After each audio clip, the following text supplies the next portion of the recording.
From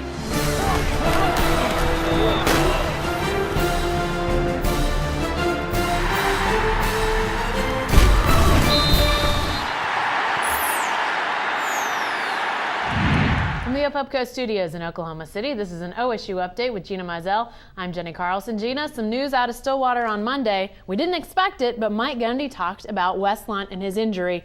Was it a little surprising to you that this information was even talked about? Yeah, a little bit. I thought that he would, continue to just be mum about the injury and say, hey, wait till Friday's injury report, which would only give his status for the game, not even, go into too much detail. But, then the more that you think about it, number one, I think that there was some desire to be transparent, and he knows he was going to be asked about it. And actually, when he has been asked about it the past, week or so, he has given us information. But, so I think, it is an issue of where he was giving us information and that he is probably healing a little bit quickly or more quickly than we thought. But at the same time, you want to keep making Texas feel like maybe they're going to have to prepare for two different quarterbacks. And obviously, Wes Lunt and J.W. Walsh are both very different quarterbacks. Lunt is a pocket passer. J.W. Walsh is a dual threat quarterback. So, the fact that you kind of do want to, I think, keep Texas on your toes a little bit. So you hate to use the term, using the media, but in a sense that is, I think, what Mike Gundy was doing. But I think also he was just giving information about that.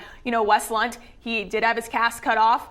He is going to be putting it in a removable brace, and he might return to practice towards the end of the week. He didn't think he'd practice on Tuesday, but maybe by Thursday or Wednesday. Well, what needs to happen for Wes Lunt to be available to OSU on Saturday? I mean, if he returns on Thursday, is it possible that he could play Saturday? If he returns on Thursday, I don't think so, just because Thursday's practice is really a glorified walkthrough to a certain extent. They're not in pads, they're in shorts, they're kind of just, going over stuff with the scout team. And so I think if he does practice on that day, it's more kind of him getting back in the swing of things. Now, if he practices Tuesday or Wednesday when it is a full-blown practice, maybe. I don't know. I mean, again, Gundy said that he expected J.W. Walsh to get the majority of the reps on Tuesday. I would expect probably the same thing on Wednesday. So I would think that he would need to go on Tuesday or Wednesday to have a chance to play on Saturday. But I think the fact that he is expected to return to practice, this week, I think that does bode well. Then they got a bye week next week. Then they got Kansas the following week. I think it does bode well that maybe he will only miss this one game. All right. Thanks, Gina.